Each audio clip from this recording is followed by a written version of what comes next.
see a lot of people in the chat. They're excited, but also mad at the same time because they think that this should have happened earlier. And I hear you. Some basically agree at the same time, but I think we can just be happy that it's actually happening. I mean, Luke put the over under at May 20th. I mean, he didn't think it was going to happen this weekend. So overall, I'm content with it at least finally happening. So the question now for me is, will they play him every day? And, this team needs a spark right now. We're getting one hit by Patrick Corbin in game 4 of a series with the Nationals. They're down 3-0 right now on the verge of losing 3 or 4 against a team that's not that good. They've been lucky that every team in the division hasn't been good this week. I'm not going to ask Matt Mervis to put the team on his back. I'm just asking him to give quality at bats. And I do think that this is a short-term and a long-term thing. We got to find out what Matt Mervis is. Is he someone that can be part of the next great Cubs team? And, he's 25, went to Duke, college player, and he's done nothing but dominate the minor leagues the last year in a month in 3 days, 4 days, whatever. And so I'm excited to see what he can do.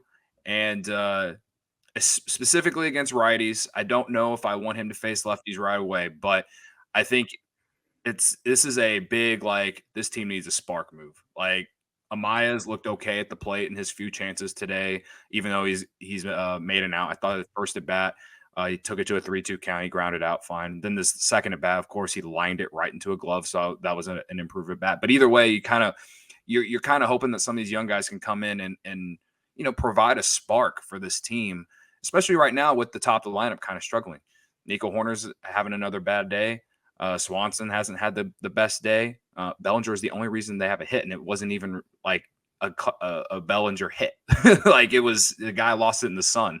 You know what I mean? So this offense is really struggling right now. And again, you're hoping that Mervis can come up and just provide some stability for the middle to the bottom half of the lineup, because I think he'll probably hit somewhere between 5 and 8.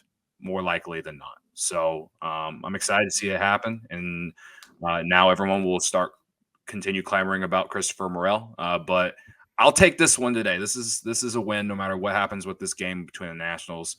This is way overdue in my opinion. Can you guys hear me? Is it working? Yeah, we got you. We can hear you. Wow. One thing I would say that, when I asked a couple people at Wrigley Field last week, it was, just about Mervis and the call up and why it wasn't happening.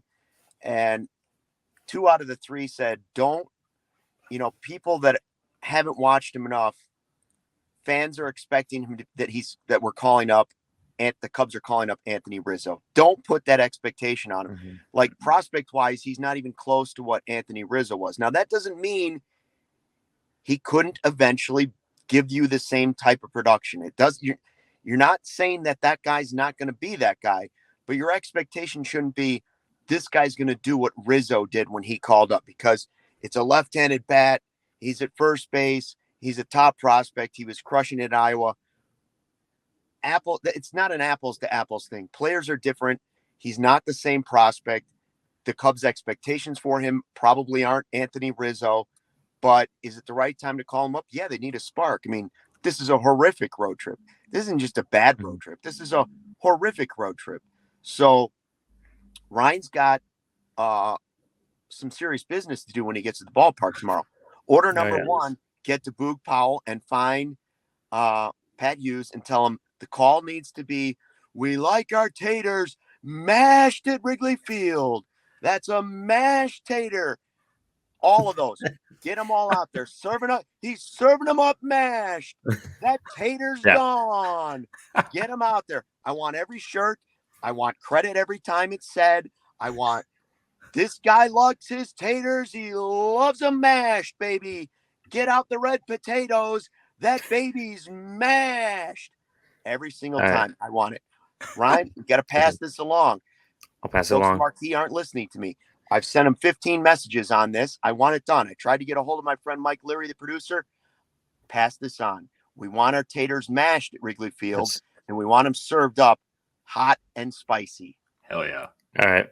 I'll I'm not going to write that down, but I'll just show Pat Hughes the clip of you saying that. Show him the or clip. or just show him the graphic that Lawrence put up.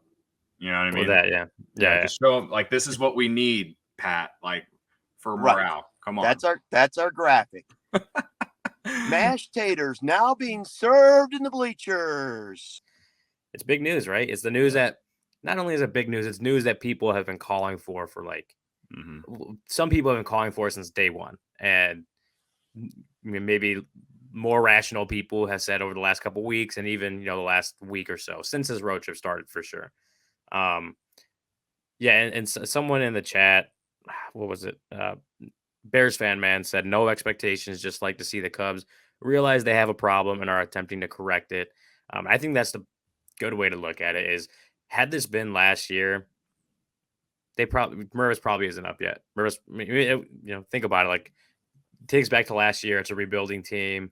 They know they're not competing for, especially at this point in the season, it was pretty much like, they're not going to really compete in the division, right? Unless they turn something around.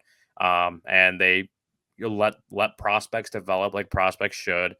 Stuck with some of those guys then on the big league roster that probably shouldn't have been there. And just kind of wrote out that season. Now you have an improved roster, you have an improved floor from the roster that you put together.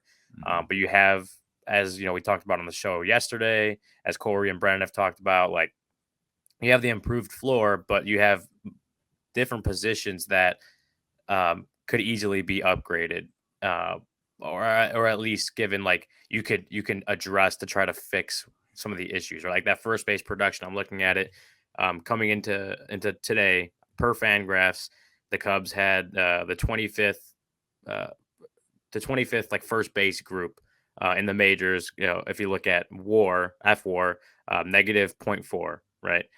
Like they haven't been the best group in the majors by far. So this is somewhere where you have a top prospect who's kind of showing he's at least close to ready for the show. And if you're serious about competing, you probably make that move now. And a couple weeks ago, I still wouldn't have, right? Like I was still on that train that let it kind of go. They're winning games. They're doing things right elsewhere to cover up the lack of production from that first base group or the DH group, whatever you want to call it. The Dansby was hot, Ian Happ was hot, Nico was hot. Like everyone else was making up for that lack of production. And it was, again, one of those things where don't rock the boat. Like let them just keep winning while they can, while they're here, while they're doing it. Now they're not doing it because the rest of the offense is slumping.